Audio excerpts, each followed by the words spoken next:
My name is Christine Lopez-Pierre. I am a 14-year-old 9th grade student at Success Academy High School of the Liberal Arts and a future real estate developer and chairperson of the Real Estate Board of New York. Before I introduce my father, Thomas Lopez-Pierre, the fund manager of the BREF Fund, LLC, and the president and CEO of the Black Real Estate Forum, LLC, and a New York State licensed real estate broker at Lopez-Pierre Realty, LLC, my brother, Marcus Lopez-Pierre, and my twin sister, Rachel Lopez-Pierre, and I would like to thank all of you for being here tonight for our cocktail party and panel discussion entitled Black medical doctors, dentists, Black lawyers, and Black investment bankers building wealth by investing in real estate. The Black Real Estate Forum, LLC, and BREF Fund, LLC, are committed to building wealth and creating jobs for Black people. Tonight's discussion will center on how to use investing in residential housing in Black communities to build generational wealth. The views expressed tonight are those of the individual speakers and may not reflect the thinking of any other speaker or corporate sponsor.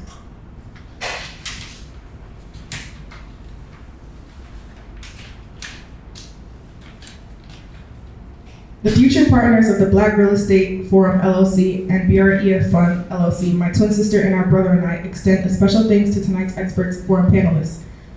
The first one, Dennis W. Greene, financial advisor with Edward Jones. 2, Tobayi Howton, CPA, MBA, accounting and tax consulting and preparation. Lillie and Nkenchor, Esquire, an estate and business planning attorney. I would like to congratulate Diane Sherman on being selected as the 2024 Investor of the Year by the Black Real Estate Forum, LLC, and BREF Fund, LLC, in recognition of her commitment to building wealth and creating jobs for Black people. Diane Sherman, MBA, is a former managing director at Global Futures Options and OTC Clearing at Bank of America. Can we give our panelists and awardee a big round of applause?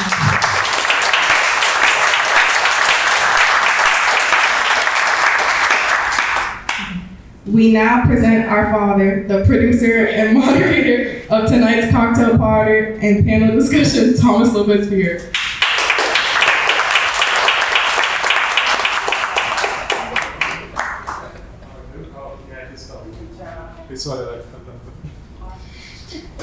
Okay, good. Well, thank you all for joining. We're going to get right to it. But before we do, Marcus, could you get the thing that we need to get?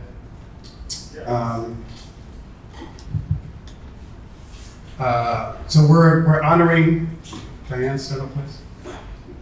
We're honoring Diane as Investor of the Year. Where's Matthew? Matthew, come and join me, please. Matthew Scott was the Investor of the Year. Matthew, come this way so you don't cross the cameras. Come this way. Thank you. Matthew was our Investor of the Year last year. He was our first investor, and he was there when we first started, so he was part of the planning, and there was no one I thought I should not recognize first as Matthew, so very appreciative.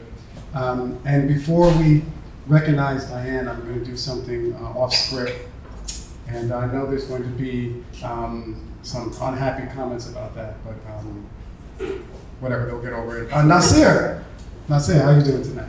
Fine. You're doing good, right? Doing good. So could you just raise your hand? Just very good. So Nasir's not black. You guys didn't know. Nasir has been an ally to our fund. When the first entrepreneur ran into financial difficulty where he was pre-foreclosure and he needed about $100,000 in equity to resolve the issue before we got involved, because I thought it would be unwise to present that investment opportunity while I was in pre-foreclosure, because I didn't think that my network was willing to take that kind of risk, so we needed to stabilize that property first before I presented it. And Nasir put up the capital to pay off the arrears, and then sometime after he signed a sales contract to us so that we could buy him out so that the property could be 100% black. And I started my career in real estate as a real estate broker, and he was one of my first clients, and his family has been good to my family. And right now my son just got his real estate license, is now representing his family on his properties. And Marcus, come here. And leave that there, come here. And so everybody, this is my son, Marcus Lopez-Pierre. He's a political science major at City College.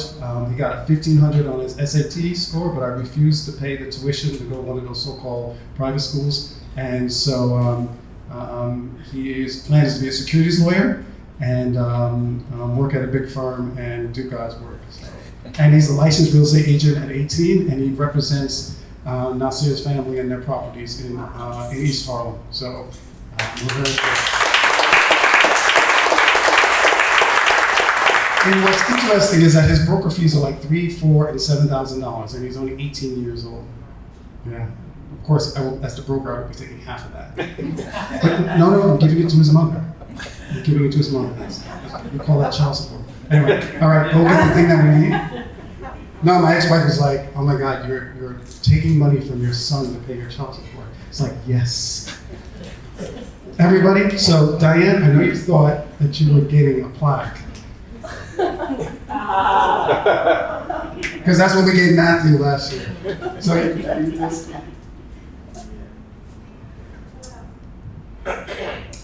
Investor of the Year, presented to Diane Sherman, MBA, in recognition of your outstanding contributions as chairperson of BREF Fund 1 LLC's investment committee that have helped to make BREF Fund 1 LLC a financial success. Presented by Thomas Lopez-Pierre, Fund Manager, BREF Fund 1 LLC, President/CEO, Black Real Estate Forum LLC, September 19th, 2024.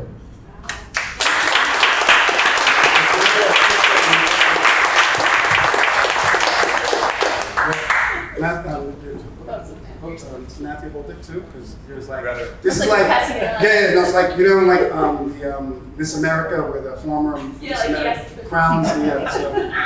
So take the picture. Can I get a picture? You can see your face. Yeah, bring it down. Bring it down a little bit.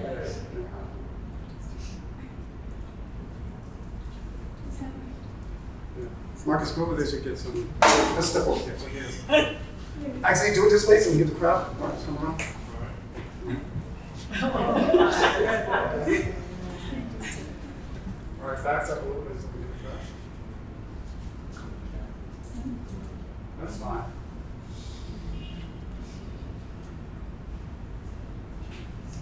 Okay, good. All right. Okay. Great, now it's on 5 seconds. What is on a 5-second clock? There's a countdown. It's on the countdown. What does it mean? You need to take the picture.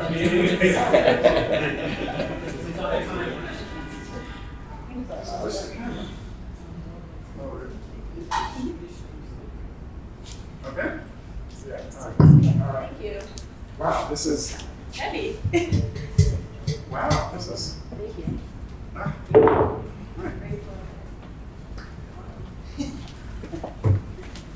Oh, wait, no, sit.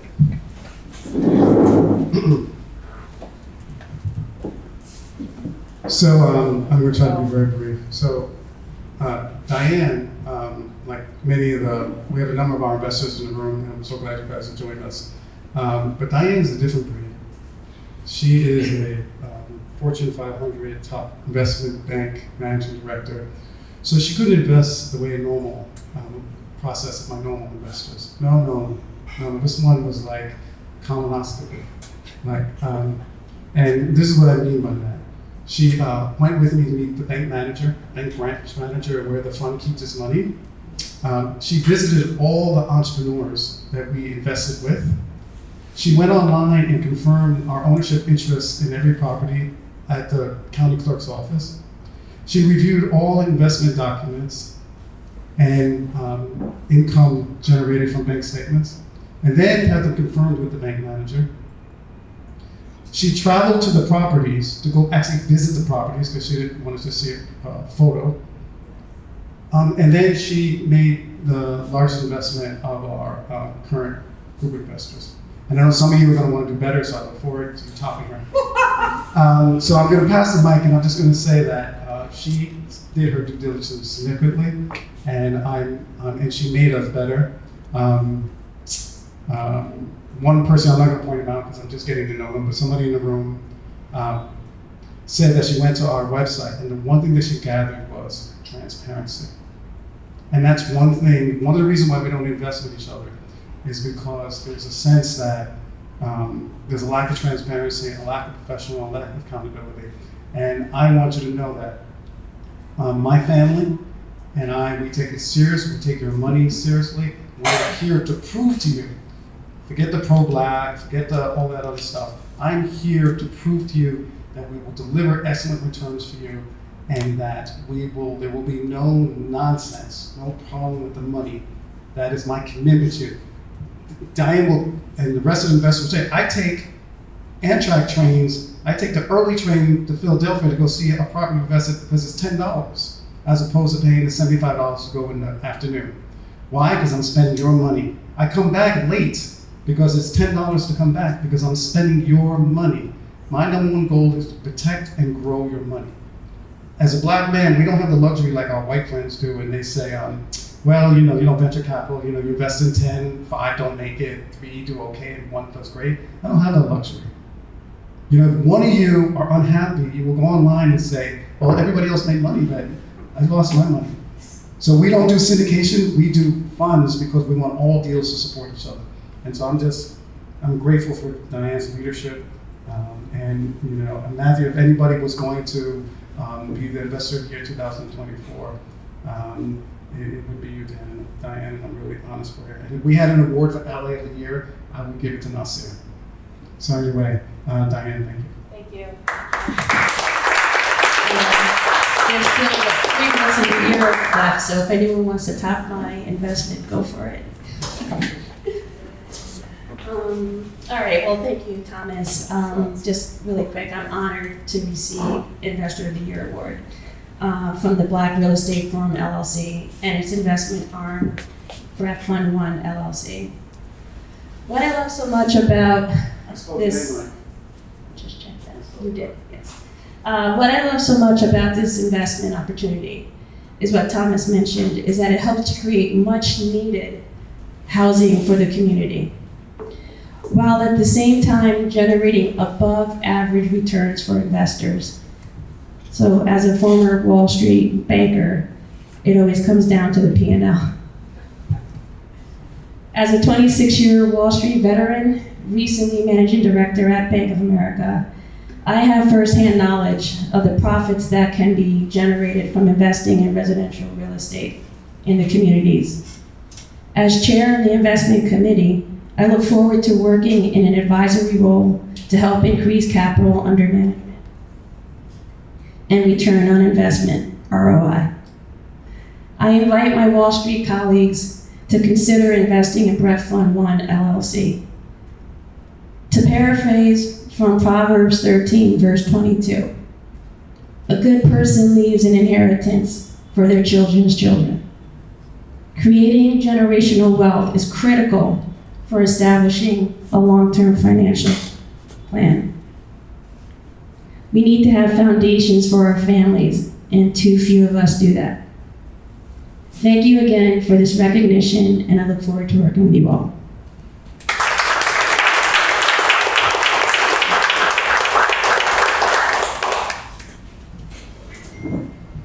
Very good, very good. This is good to say. Next to you. Yeah, right there. Wait, can you see my name?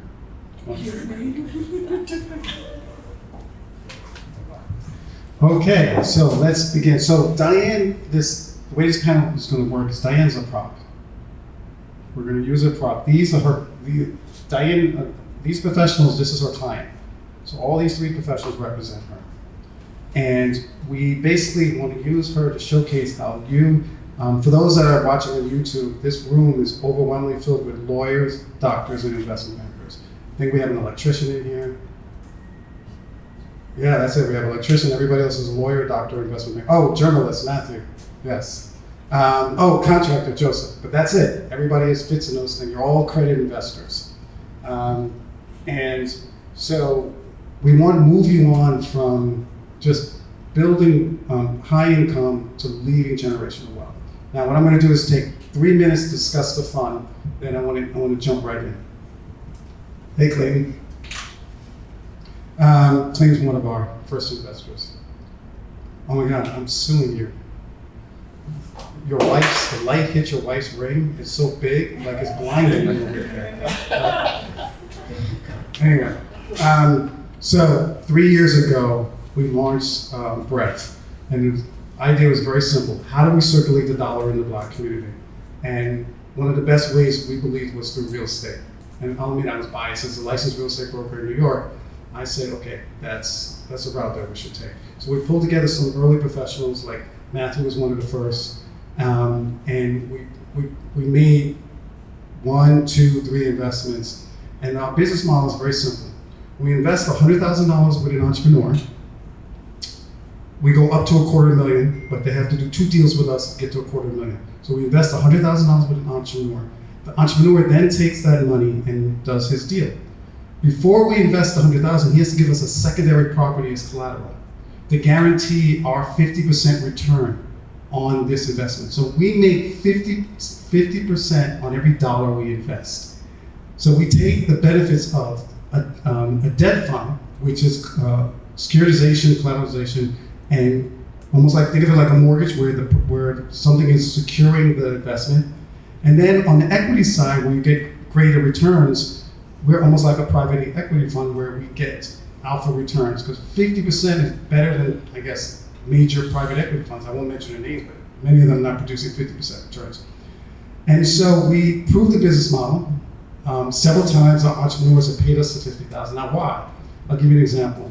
We just did a deal, Diane and I was just in Long Island. There was an entrepreneur, former Securities and Exchange, head of the Atlanta office of the Securities and Exchange office in Atlanta, and a former finance director at a major Fortune 500 company. They left their jobs and started become real estate developers. And they were having a struggle accessing capital. And so they needed $100,000 for a deal in Long Island, Levittown, Long Island. Just a raise of hand, does everybody know the history of Levittown? Raise your hand. Okay. That was, for those in the real estate, literally there's a book called The Color of Law, and the government said those properties could not be rented or sold to Black people. It was in the deed. Our government, our federal government, backed mortgages that said no Black people could buy in Levittown, Long Island. And it's similar all over the country. Anyway, so this Black man bought a property for $460,000 in Levittown. He put in $600,000 and renovated, so $1 million all in, and he has several offers for $1.4 million. So he needed $100,000 because the rest was hard money. So we gave him all the equity he needed. We gave him the $100,000. And out of that $400,000 profit, he's going to give us just $50,000 from it. Now, why would I rather, instead of taking a third or half of the profit, the reason I would rather take that $50,000 is because if I want to look Diane in the eye, I want to look you guys in the eye and say, don't worry, your money is safe. Because he provided a secondary property as collateral. So if this deal in Long Island fails, we would just take the other property. So it's very important, I believe, to have a relationship with my investors where they know their money is being risk management to the hill. And so that's the idea behind it. And someone will say, well, Thomas, 50%, that's like a really high return. Why would the entrepreneur do it? The reality is they have nowhere to go. No one, there's no friends and family in our community. Yeah, maybe in this room, yes, but most of the people in our community are not you in this room. I don't need to tell you guys that. And so they don't have access to capital. And they would, out of $400,000, they're more than happy to give us $50,000. And then we then give our investors 20% if they invest $100,000 or more, or 15% if they invest $90,000 or less. That's the preferred return. So what that means is before I get to eat, before I get to pay my child support, you guys get your 15% out of the profits before I get anything.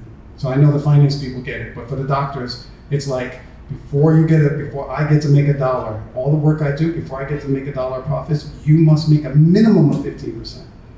If the return is 14%, then I get nothing. If it's 16%, then I make 1% from my family. You make 15%. And so I'm pretty confident if we're generating 50% returns, we're going to be able to deliver these often. Oh, and it's not just 15%. It's 50% or 50% of the profits, whichever is greater. So 50% of our fund goes to the investors and 50% goes to fund management. And so I predict that investors are going to do better than 15%. Because listen, I don't rent an office, I run the fund out of my apartment. I don't spend money on hotels and airlines. I'm very conservative about, because I don't want people saying, oh, Thomas is taking investor money and buying a new suit. I'm really, really transparent with the money. We have an audit committee and we have an investment committee. So anyway, that's how we run the fund. Our goal is, we have about 20 black entrepreneurs that are waiting now to get capital, but I don't have the capital to give them. And so we're probably going to end the year with an extra 200,000, so I'll probably be investing with 2 entrepreneurs. But there are literally, throughout this country, tens of thousands of black entrepreneurs. And I'm not talking about the guys doing 50 units. I don't want to do that. It's the 1 to 10 unit guys. They're the ones that no one wants to invest with. They're the ones that are ignored. They're the ones being preyed upon by hard money, loan to own funds. You know what a loan to own is when they give you the money knowing that you're going to fall behind so they can take the property from you. That is a business model. Actually, I've looked at private placement memorandums where they say we are a loan to own fund because we expect 30 to 20% not to be able to meet their obligations. We don't do that. We're not in the business. We've only taken 1 property from an entrepreneur, and that's because he committed mortgage. Where's the lawyers? Mortgage challenges with regard to our relationship. Yeah, I won't use the word fraud. I'll say mortgage challenges. And so we had to take the property from him to protect our investors. And that's the kind of due diligence, the kind of transparency, and the kind of way I will protect you. So that's in essence the fund. We have 38 investors. They're either lawyers, doctors, investment bankers, or real estate professionals. They're all accredited investors, so we have no school teachers, social workers. We have basically that makeup. Because the Securities and Exchange requires that we only take from accredited investors. We're doing this under a Regulation D offering. So that's the reason why it's not, listen, for the people listening on YouTube, it's not that I'm a snob, that I only want to take money from lawyers, doctors, but the government says I can only take money from people that make $200,000 a year or $1 million or have $1 million in assets exclusive of their primary residency. So that's why, you people are eligible. Anyway, that's enough about the fund. I would love for you guys to consider investing with us. I would love, if you can't do it this year, do it next year, do it the year after. I'm going to be here for years. I want a relationship with you. I want to help pay for your children's college education, your children's first home, your retirement home. My family's here to be here for the next 20 years. So think of this as the beginning of a relationship with my family, with your family. All right, thank you very much. So, any questions before we move on? Okay, very good. So, Michael has a baby. Fantastic. Very good. He just had a baby like less than a year ago. 2 years. 2 years ago? Well, all I know is every time I call you, it's crying in the background. Stage, And Lillie, how's your? He's great. Yeah, you're welcome. Okay, so we're going to start with Lillie. Yes, ladies first. And I'd like for you to talk a little bit about what you're doing for Diane. Now, Diane has her own family office, and like many of you in this room could have their own family office based on your assets and income. But she's working with her family members to ensure generational wealth. And Lillie is an estate and business lawyer, and she represents Diane, and I'm going to let her take it from here. Thank you. Thank you. Good evening, everyone. Nice to meet you all. Again, my name is Lillie Nkenchor. I'm an estate and business planning attorney licensed in 5 states, and this beautiful woman is my client. And friend and client. I was introduced to her through Thomas. I said, how did you meet this guy? He's such a character.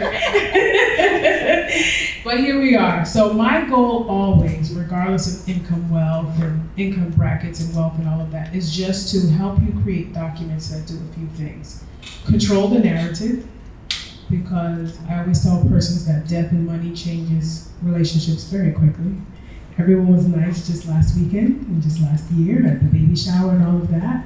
But when there are money and properties on the line and there are these heavy feelings that suddenly come up after the funeral, all of those warm and fuzzy feelings can dissipate. So your document gives you the opportunity to control the narrative. The second thing our documents are meant to do is to influence. I know a lot of times people think they can control. We can barely control things while we're alive, so we definitely cannot control per se after we pass, but we can influence. We can say, I need you to graduate before you receive these gifts. I need you to reach a certain age before you receive these gifts. We can say, I need you to be charitably inclined before you receive these gifts. So we can definitely influence.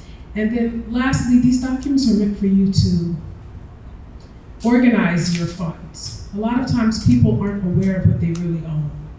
It's a general idea, but when you're hustling and bustling, it's easy to forget that there is an IRA and a 401k. Oh yeah, there's insurance. Oh yeah, my grandmother did leave me that land and I never transferred it to my name. Oh yeah, oh yeah, oh yeah. So when we sit down and we do a plan, it's our opportunity to really organize our assets, influence the future, and control our narrative.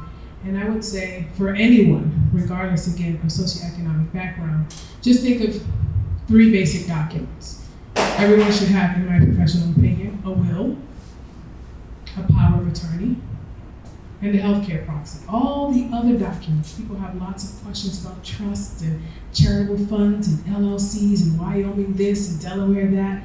We can layer that on top of the basics when it's appropriate and when it's time to do so. But at the bare minimum, we should start with the basic foundations, which of course we did with Diane and then some because of her situation. But the will is your opportunity to say, my name is Lillie, this is my husband, these are my children.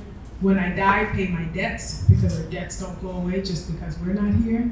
And then whatever's left, you get this. T, you get this. Diane, you get this. Nothing for you, Thomas. And wait, before you. Because she, she's a happily married woman, and so that's her frame of mind. But could you add the ex-husband into the mix? What? The ex-husband and ex-wife. Why would I do that? No, because they have control of the children. So you need to put measures in. Yeah, but I wouldn't leave it to them directly. I could leave that in the trust for the benefit. No, that's what I want you to talk about. Oh, okay, yeah. So we'll get to the trust. So we'll do the will is going to distribute the assets right away. We're done. Whether you take your investment and turn it into $1 million or you waste it at the blackjack table, that's up to you. But the will has at least distributed your assets to you. The power of attorney and the healthcare proxy are what I call the emergency documents. Something has happened to you. You cannot participate in decision making anymore. Who gets to step in and manage your finances? That's the power of attorney. Who gets to step in and manage your healthcare? That's the healthcare proxy. Will, power of attorney, healthcare proxy. Everyone should have that. Do not allow anyone to talk you out of thinking that you don't need that. Because a lot of times when we think about estate planning, it's, oh, that's for the wealthy people over there. I don't own a beach home and I don't make $1 million a year. And so we fall victim to this false narrative that it doesn't apply to us. It absolutely does apply to us, because if you are a person who has people you care about and assets you care about, that's estate planning, period. People you care about, assets you care about, that's estate planning. A lot of times people come in and say, you don't have to do that. Your husband will take care of that, your wife will take care of that, your son will take care of that. And that's not true. So allow yourself, you've accumulated a lot, you've lived a big, beautiful life. We're not talking about a time when you're not here. We're just talking about a plan that creates peace of mind. You told me a really good story. I actually use it. I should show you the video. I do all the social media stuff.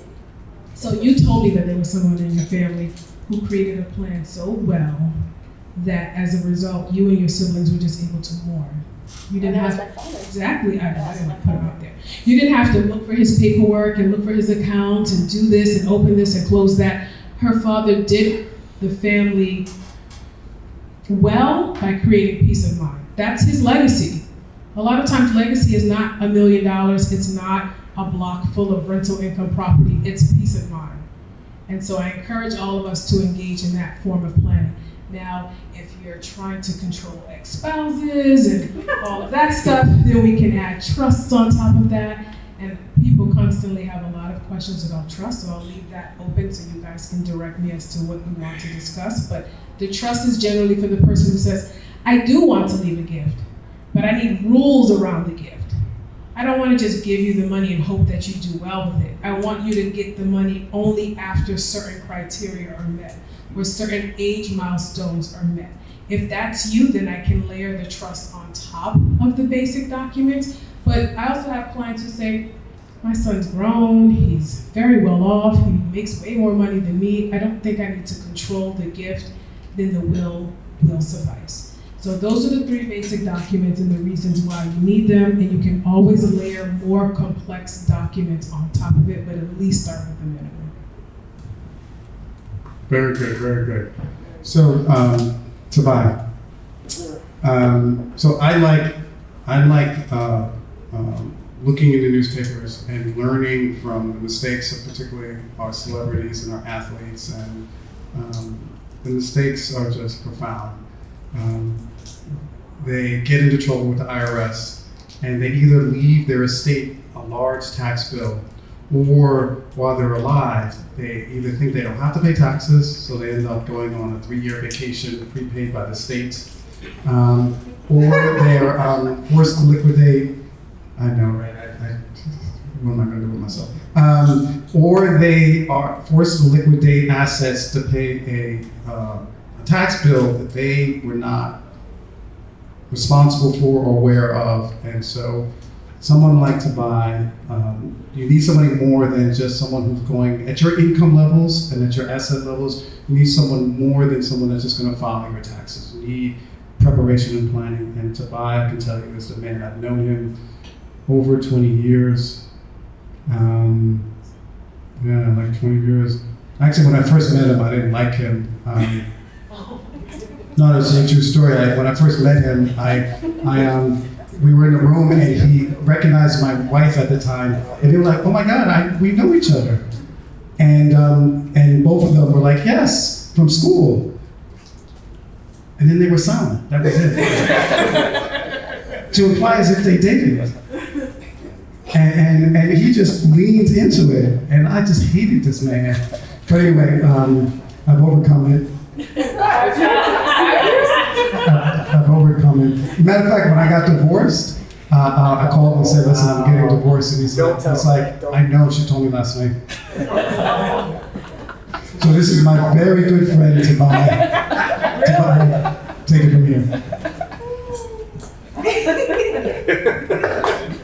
On a drive over here, I wondered, I said, he's not going to do that. Yeah, he did it. She didn't tell me last night, but he walked into it, so I had to.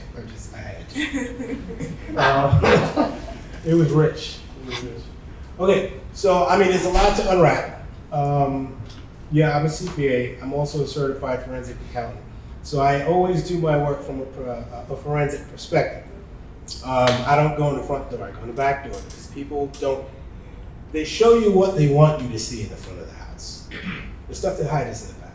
So I work with clients the same way.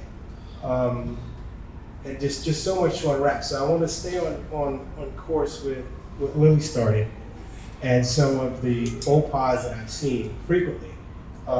They don't have an estate or trust planning and attorney that they work with. Mom or dad passes away. They don't file for the EIN number for the estate. Property gets transferred over, and they come to me after the house is sold and we gave money to this person and that person. The money's been spent. Now, obviously, if it's an estate that has real estate in it, you're going to get the stepped up basis. You're not going to pay, your capital gain is not going to be calculated on what grandma paid for the house. I'm sorry, what's a stepped up basis? I love acting stupid. What's a stepped up basis? Actually, that's a good question. Basis is very important, and a lot of people don't track it. Basis is basically how much you paid for an asset. That's your basis.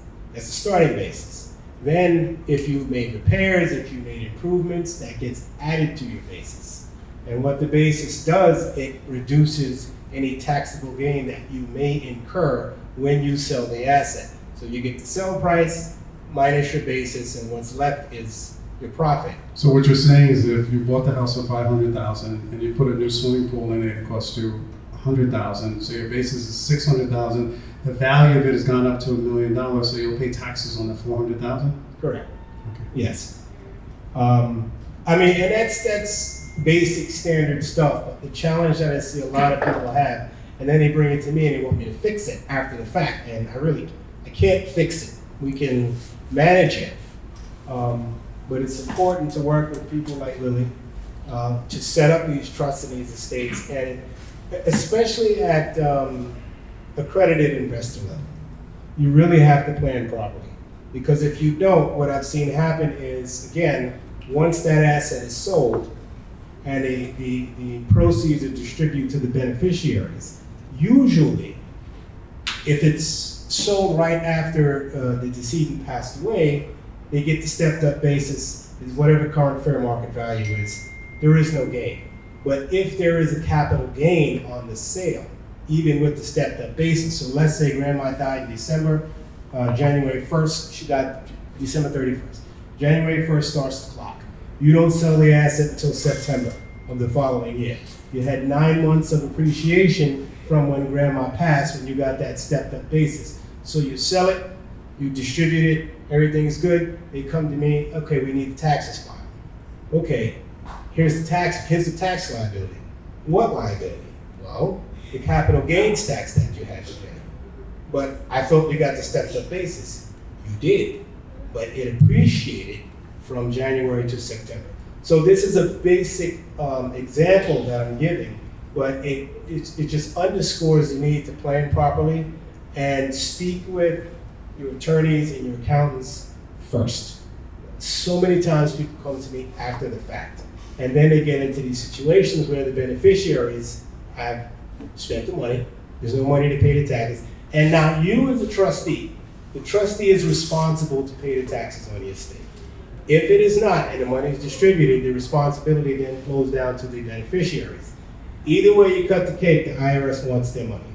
So underscoring again the importance of planning for these kinds of things. I'm using real estate because it's a simple example, but the same goes true for inherited IRAs or 457s or anything that you inherit with the 10-year rule, making sure that your required minimum distributions and life expectancy is compliant with either when the decedent passed away, did they already start taking minimum required distributions?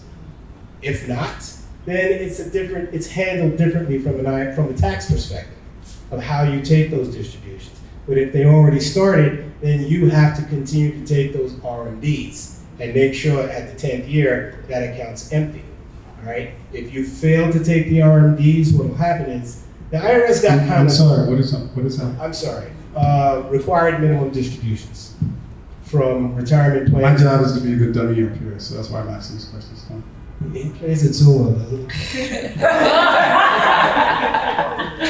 Love you, Tom. He always walks into him. He just puts it out there. I mentioned good friend, right? Yeah, RMD is required minimum distribution, and they're taxable. If you don't take them, the IRS got kind of lenient prior to 2020, and I think it has something to do with the pandemic. If you didn't take RMDs, the penalty was 50%. Now it's I think it's the Secure Act of 2019 and 2022. The penalty has been reduced, I believe, to 25%. So the IRS is kind of working with people, but just again, another example of why proper planning is necessary. Side note, it's really not the IRS that you have to be afraid of. They'll work with you. New York State Department of Taxation, those are the gangsters. So I'm just gonna put it out there, all right? The agents act like it's their money that you didn't have. Okay, so just keep that in mind, and actually, Can I just put on the record to the New York State agency that's watching this video, that was Tobayi that said that? they know me. I actually, and if any of you guys run into situations where, you know, you need something wasn't done, or it needs to be done, and then we need to handle it. I don't want to say fight with the IRS and the state quite a bit, but it's something I'm quite experienced in, okay?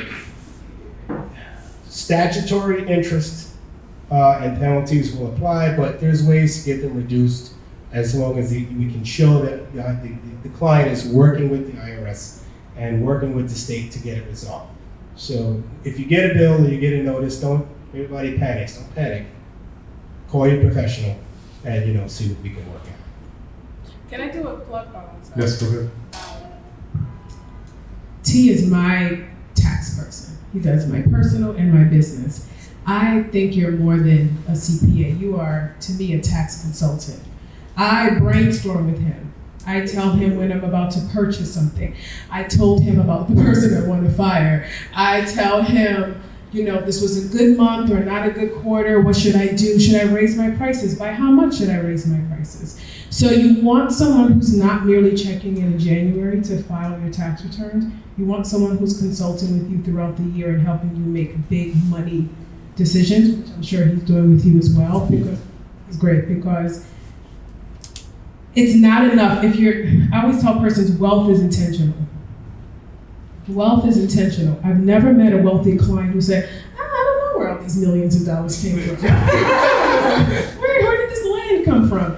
Everyone is behaving intentionally. And if you're only checking in with your professionals after something has hit the fan or just before it's about to, or because it's the time of the year to do so, you're missing out on your ability to really increase your wealth. So whether it's T or someone else, interview them and make sure these persons are consultants and not just preparing your taxes for you every April.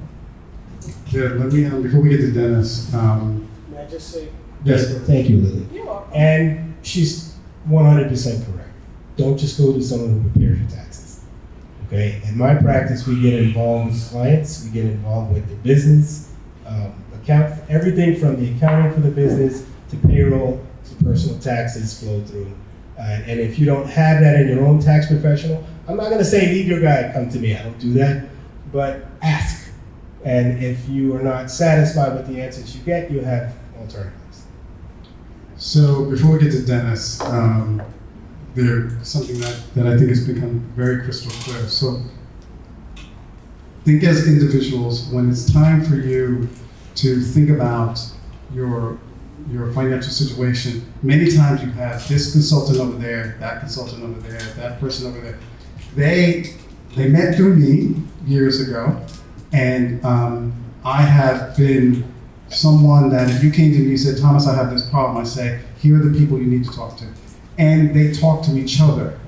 You don't want to get a financial planner that's like, oh, I'm too busy to talk to Tobayi, or I don't like this, or like, you don't need a drama in your team. Your finances have to be run like a team, and you need a team. So it's not an accident when Diane came into my sphere, I said, listen, here are the people that will work together to protect your interests. And that is critical. It's a team effort. It's a part of the team that's not here is a real estate lawyer, insurance broker. Michael Jones, raise your hand. Boom. Michael Jones is my insurance broker. I met him like 25 years ago. Quick crazy story. He came, my wife at the time said, we have to get insurance because I don't want to be this. We wanted to have children and I don't want to be this black woman who's 8 months pregnant, her husband gets hit by a truck, and now there's no life insurance. So she said, before we have this child, I need you to get a policy. So I said, yeah, sure. So I called Michael, I set it up. But I got too busy for the medical, for the blood draw. And I came home and I was like, yeah, I'll take care of it next week. And she was like, oh, sure, no problem. Wasn't upset. I said, honey, what's for dinner? She said, it'll be ready next week. I was like, honey, where are my suits? She's like, yeah, they'll be ready next week. I knew going to sleep, it was going to be, you'll get access when it's next week. So I called up Michael and I was like, Michael, I need to get this thing. He said, no, I can do it in a week. He said, no. So put me in between somebody. I went to somebody else's appointment in between because I had to get this insurance. And so my children are protected. I'm just telling you it's important because we want to make sure that our wives are not left in a weakened financial position. Husbands. And I was going to say husbands, but but I'm not married to a man. But I was going to get to husbands, of course. And there's nothing wrong with being married to a man, do you? And so before I get to Dennis, I want to say one other thing. So the fund, I'm the fund manager for the fund.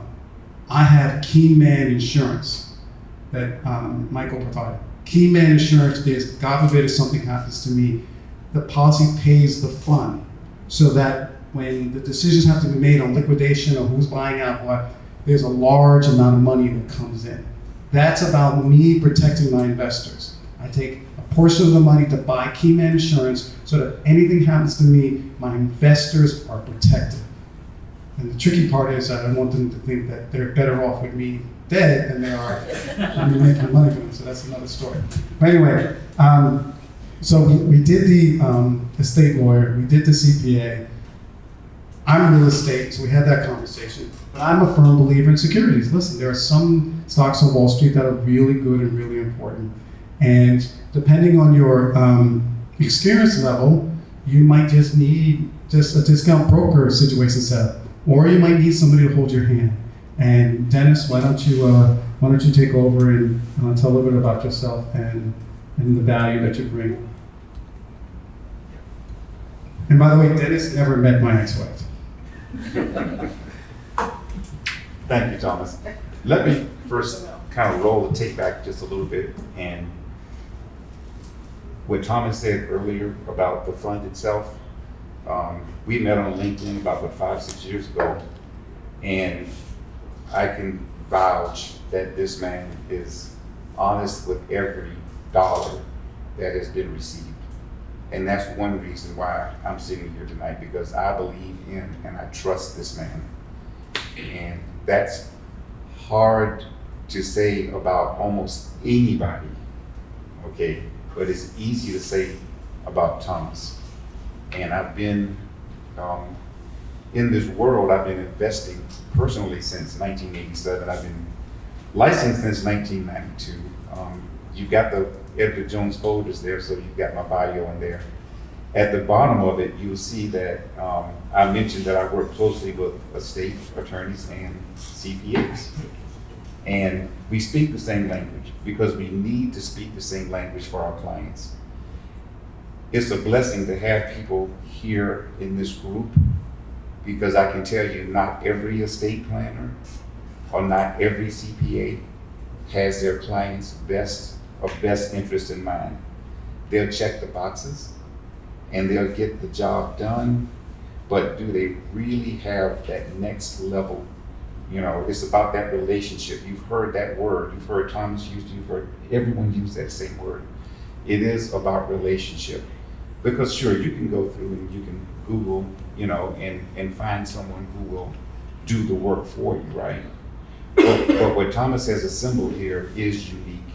And particularly with accredited investors like yourself, it is really, really important at this stage, because most of you, I would probably assume, are right at the end or just finishing up what we call the accumulation phase. You know, you start in your 20s, you do a 401 and you accumulate, and it's all about how much can I get in there, you know, and you've got people, you know, like myself urging you on and Dennis, I can assure every woman in this room is between the ages of 20 and 39. But anyway, my point is, The men are old, but surely the women are young. Any disagreements, guys? all right. With the exception of beautiful women that are in their 20s, you're probably getting to the point to where you're getting past the accumulation phase and transitioning into that transition phase. And that's where I've seen the mistakes happen. You spend 30 years of accumulating, 25, 30 years accumulating, and it only takes one mistake to blow a hole in it, if not blow the whole thing. And what do I mean by that? What's an example? There are vultures out there. I'm sure you get, you know, you probably get hit all the time. You know, I can talk to you, I can give you so much return. I can do this, that, or the other. You know, there are scams out there, scam du jour. I hear them all the time, okay? And I've seen more of us fall for those things. People who are highly educated in other areas, people who have accumulated 7 figures, 8 figures plus, go for these things because someone told them, I can get you X amount and I can guarantee that. And they sound realistic because there is usually some kernel of truth in there, right? But you need someone like myself, because I do spend a lot of time just deciphering those type of things from my clients. I have clients all over the country. I serve all 50 states.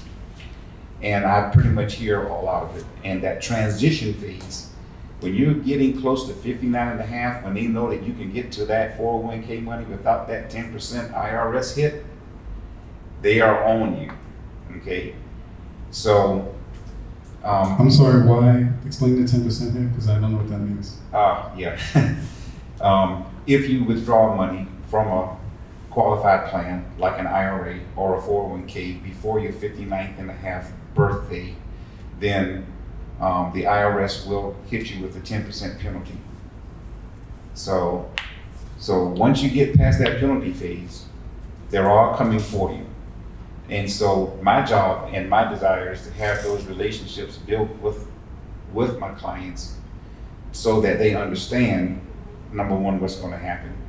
Number two, they understand that markets go up and markets go down, okay? And that down markets are opportunities. In most cases, they really and truly are. We just saw one just last month, right? When the markets tend to go down a whole lot faster than they come back up, right? So, we call those buying opportunities, right? And it's my job just to keep reminding my clients of these basic things. It sounds elementary because it is, but it's so important because a lot of it goes against human nature. Human nature wants to do one thing, and it's my job to say, but remember what we talked about. I'll just kind of step you through quickly how I build those relationships. And I tell my clients that when we open an account, it's not like going into a bank and opening a checking account. It's not going to be 15 minutes in and out. We're going to spend some time together. We're going to have to get to know each other because the person you choose to have that relationship with your money is maybe just a step below the trust you put in your spouse. Okay? And so I understand that, and we spend time together. And we capture information that you would not even think that a financial advisor would ask. We ask about health because we need to know about, what type of, insurance plans that would be best for you. We ask about your beneficiaries. We ask about your estate planning. Do you have a will? Do you have a BOA? Do you have these things lined up because you need, are you using a CPA that's, like Tobayi said, not just filling out the forms and charging you $75 because it's cheap, okay? And we put together a comprehensive plan and we work with you.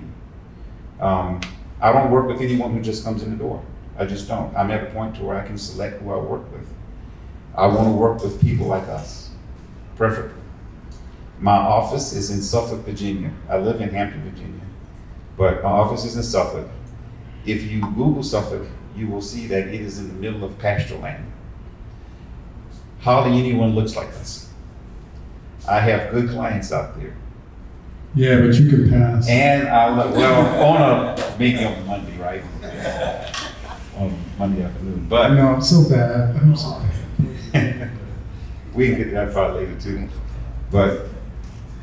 And I enjoy working with them, but I enjoy working with us more. And so, in your packets there, if you would like to continue and just have a conversation and believe me, that's what we'll have, just a conversation just to get to know you. And like Tobayi said, maybe it may not be best for us to work together directly right now, but maybe someone who could. Or, if not down the road, there are just so many different avenues that these conversations take. Businesses, I also work with people who have businesses, and most of you are in that realm. there are so many things that the Secure Act, and Tobayi mentioned the Secure Act 2.0, that was assigned into law, that come into play. Just one nugget is if you set up a 401k plan for your employees, and you may have just maybe 2 or 3 employees, right? You can get up to a $5,000 credit per year for the next 3 years. That will help defray the cost of some, those type of things that, we can have those discussions about, and we can go from there. So if you do choose to have a conversation with me, just please fill out, there's a little form in there, and leave it in with me. And I've got if you have time after we're wrapped up here, I've got a special gift for you, so thanks. Oh my God, you are a salesman. Thank you. And there's stuff on the back table. I had to move when they had the camera, I had to take that down, but if you want some propaganda, take it off the table. Oh yeah, Marcus, bring the curtain down on the, right there, bring it down, yeah. We didn't want it in the video for the political stuff. Questions?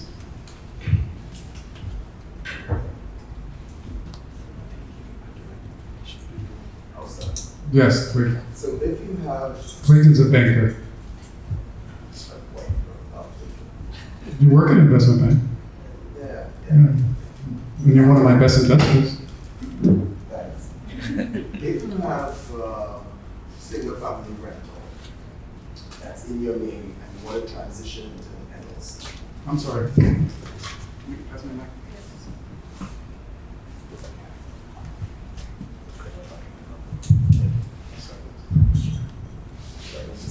No, you don't.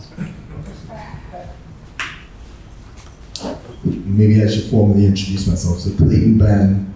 I guess my question is, if it is you have a rental, it's in your personal name, but you want to transition into LLC, there's a mortgage on it.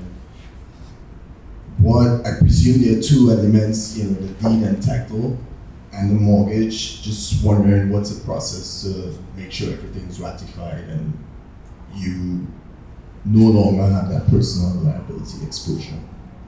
The first thing you have to do is consult with your lender, because there are some lenders that do not like you transferring ownership because they have you on the hook. They don't have the LLC. So there needs to be a conversation that talks about whether or not they would even allow you to do the transfer. Some will say that's fine because it's normal, it's typical, especially in a place like this. Some will say you can do that, but the exercise the due on sale clause, meaning all the balance is due at that time. So after that, it's just registering the LLC with the New York State Division of Corporations, EIN, Articles of Incorporation, and then contacting the deed recording office in the county where the property is located, and just completing the paperwork that transfers it from Jane Doe to Doe LLC. But the very first step is consulting with your lender to see what their rules are regarding that mortgage. Does that make sense? It does. You might be forced to refinance. One follow-up, if it's not in New York, like say in Philly, DC. It's the same, wherever the lender is, you still have to start with the lender regardless of the location of the property. Got it. If the lender says no, then you have to leave it that way. And if you want to change it, then you're forced to basically take that out. Yeah. Yes. Pass the mic. Hey, my name is Kanan. Just to caveat off of that, I had a question. I was under the impression that an alternative way to go about that, if that is something that you wanted to do, would be to enter into some sort of an agreement after you have established your LLC, and then you rent the property from the LLC from you as an individual. But you're renting the property from somebody else, so the LLC itself doesn't own the asset. But the bank might not give you the mortgage on that arrangement. They want you to personally manage it. But he would still have the mortgage. The LLC would rent the property from him. So the actual business that's renting is not exposed to if anything happened to a tenant, because the business entity that's renting to the tenant doesn't actually own any assets. Could a lawyer pierce it? I think I understand what you're saying. So you're saying you're transferring ownership, the hard real estate into the LLC, but not the mortgage. Not the LLC itself owns no property. Okay. It rents property from somebody else to then rent to you. So the LLC itself has no assets. So you can't. So what is his benefit? He wants to have an LLC out of his name that generates income from him. How does he continue to receive the So the idea behind it, from my perspective, is that you, from a liability perspective, right? Like you don't want to be liable if anything happened, right? So if anything did happen in that event and somebody did try to litigate, and I'm not a lawyer, there's nothing to litigate because the LLC itself doesn't own any assets. Interesting. Oh, I want to have Daryl's. I did it myself. I did it. Okay. I have to quote. Daryl's a real estate lawyer, and he, if you look on the investments that we made, he managed our New Jersey property investment because we needed a lawyer in New Jersey. So just share your thoughts. Hello, everybody. I'm Daryl Scipio. I'm a real estate attorney. In New Jersey. So New Jersey. I was on my way to the bathroom. I was just like, Daryl. I want to thank the panel. You guys are really dropping a lot of knowledge. Really helpful for me because I tell my clients this stuff all the time, and now I know what I'm saying is true. You know? So thank you guys for confirming that. But I think I really don't have any comments on the question. Thomas asked me to weigh in, but I think all the advice that was shared was absolutely right. That's what I wanted to say. 100%. It's a little easier with a single member LLC. If you're the only member of the LLC, then most likely your lender will be okay. But if there's more than one person in the LLC, it could create an issue. But it's really good information being shared here. And thank you, Thomas, for putting this together. This is awesome. Thanks. Daryl did a great job. We did a deal in New Jersey, our last deal, where an entrepreneur needed $100,000 to build student housing. He owned a property across the street from Rutgers University, a cafe, and he wanted to buy the whole block, and he needed equity. He needed more equity to complete the capital stack, and so we came in, we invested. He gave us 50% ownership of his cafe, which is worth about $300,000 to $400,000. And so he has to give us $150,000 within 12 months. However, he's working with a CDFI, Community Development Financial Institution, where they're going to refinance and give him the money to build the property, but they're not going to want us on the deed, so they have to take us off. So we probably will get taken off in months and not a year. So that's more than a 50% rate of return. If we come off at 6 months, that's 100% rate of return. So we're very excited about that deal. And Daryl handled the legal work for us. He put us on the deed, he put us on the lien, he wrote our legal documents, he did an excellent job. The thing is, if you're going to work with people at your income level, you have to have access to someone like me who has a portfolio that's kind of hard to describe. You gotta have access to the people that can deliver for my clients. And that's my mind. Particularly if you're one of my investors, what your needs are, I will go and see how I can find them. If the gamut from your kid getting into trouble on something, I know people, to at least in the Northeast, or to your ex-wife needs access to this type of thing, and just whatever. I have a great network. I have 22,000 people connect to me on LinkedIn. And they're either lawyers, doctors, investment bankers, or key government officials. And so that's the role that I play very quietly. My job is to serve people like you, and by helping you do well, my family gets to eat. And that's basically the business model. And then I get to do my social justice stuff. Meaning, by helping you guys get money, I get to help people that were like me. Oh, I'm sorry, let me explain me. I don't belong here, statistically. Born addicted to heroin. Both my parents were drug addicts. I grew up in foster homes and group homes. I've been on my own since I was 21. I told my kids they're not getting $1 from me once they turn 21. Not just because I don't have to pay child support anymore after 21, but because I had to find my way at 21. And so I'm not taking care of adult children. So I'm honored to be representing you, that you guys giving me the opportunity to serve your families. I take that seriously. I will not betray that trust. And that's why everything about the way we manage things is transparent. And that's why I have decade-long relationships. I'm not saying I'm not perfect, I make mistakes, but I have so much respect for the people here. Anyway, we're going to take 2 more questions, and then I want to do some drinking. I want to meet everybody individually in the room. And so, any more questions? Very good. So let's, what? Push the bottom of the phone. Yeah, you're. Just tell everybody what the fund is doing. Oh, the fund. So we currently have a portfolio of 5 properties. One we were cashed out of, so we did really well. We want to raise up to $5 million by the end of next year. We want to invest in about 20 to 30 properties. We can't do it without you. I mean, this is soft pitch.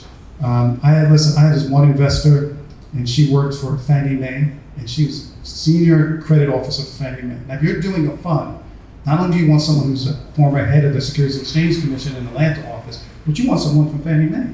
And she said, "Oh, Thomas, it's really nice meeting you. I'm not ready right now." And I was like, "Oh, absolutely, of course."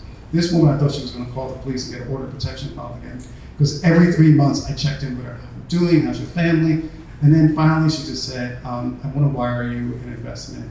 I've been watching you. I've seen the growth. I want to be a part of what you're doing." And she's just been a valuable asset. Listen, what Dennis said, I rejected investors because I said, "Listen, you're really great, but we're not desperate for money. We're desperate for a certain type of investor." And I love the work you're doing. Bless the little children. But I want people with finance, law, certain backgrounds. And that is why it's not an accident the kind of investors we have. It's almost like a private club. You just can't show up and just think that, oh, you have money and we'll take you. No, because I have to work with you. And I'm not starving. But that's why you guys are here in the room. That's why there's not 200 people in this room. You guys were specifically selected, targeted, harassed, anyway. And so I'm just glad that you're here. And so I want very much you guys to consider investing with us. I would give you the opportunity to talk to don't talk to me. I will give you 3 investors that have been in the fund for more than a year, and you can talk to them. And they'll tell you I'm crazy. And it'll be all well. Tobayi. Yeah, just one rhetorical question. It's really food for thought. Is anybody in the room involved with or abreast with blockchain and cryptocurrency? Okay. My daughter invests in that quite a bit. So do I. I've been in blockchain and crypto for about 6 years. The reason I'm bringing this up, I'm not going to speak on it. I'm not a financial advisor, so I'm very careful about how I do things. I'm really bringing it up to bring it to everybody's attention. The tide's changing. Things with fiat currency, things are changing. Real estate, things are moving into digital contracts on blockchain. And real estate. Everything's going to be in digital contracts. It's not the future, it's now. You're not hearing a lot about it. You're not hearing a lot about how Bank of America and Merrill Lynch are moving money around, not with the SWIFT system, but using XRP and XRP Ledger digital platforms. The reason why I'm bringing this up is because I just feel it's my obligation and responsibility. Look it up, do some research. I'm not an expert, but again, I know what's coming, so I feel an obligation to share it. We will be having a panel on that subject. Yes. Mike, who's got the mic?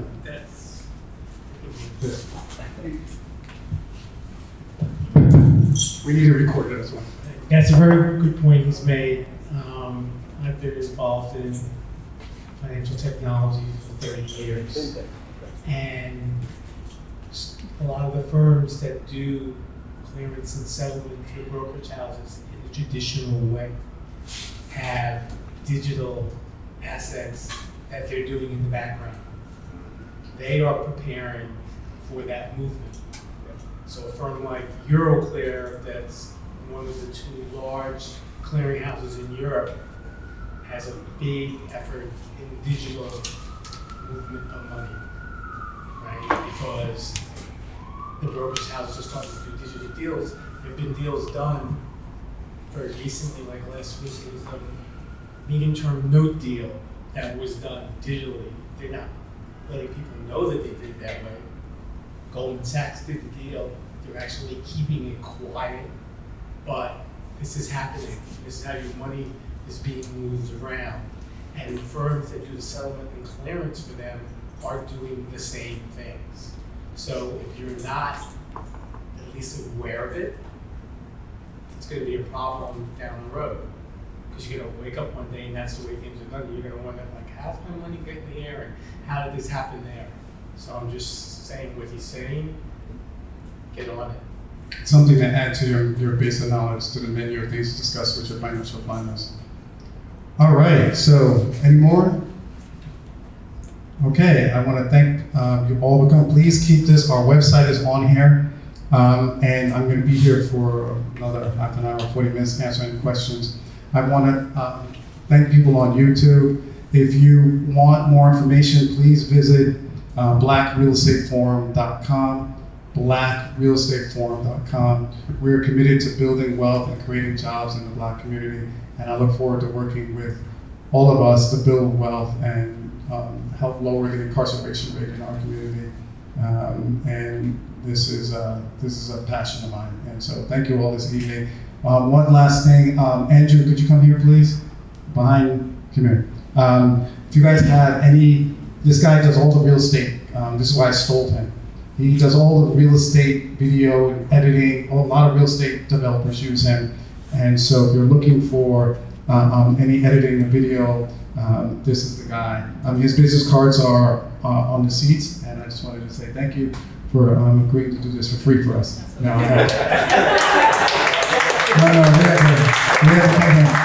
one last point before we get up. I want to thank Mark Lewis, who's with New York Life. He was one of our, well, actually, he paid for all the food and everything. The rental of the space, he paid for all that. He's a insurance broker. Unfortunately, he's in surgery for his tooth, so he couldn't be here. I've known Mark for a number of years, Mark Lewis, and when this video is put on YouTube, his information will be listed on it. I want to thank him for providing the finances to pay for this space. Why? Because I didn't want to use investor money to pay for this place. Why? Because my number one job is to deliver above average alpha returns. And I know, putting a room together of you, there are certain professionals that would find that valuable to access. And that's why if you look at the room, there is no other professionals in here. They wanted to come. I got emails from them. I must have told like 15, I'm sorry, we have exclusive arrangements, and they were kept out because they wanted access to you. And I didn't want you to be sold repeatedly tonight. I wanted you to have drinks, make new relationships. So I thank you all for joining, and let's get to know each other. God bless.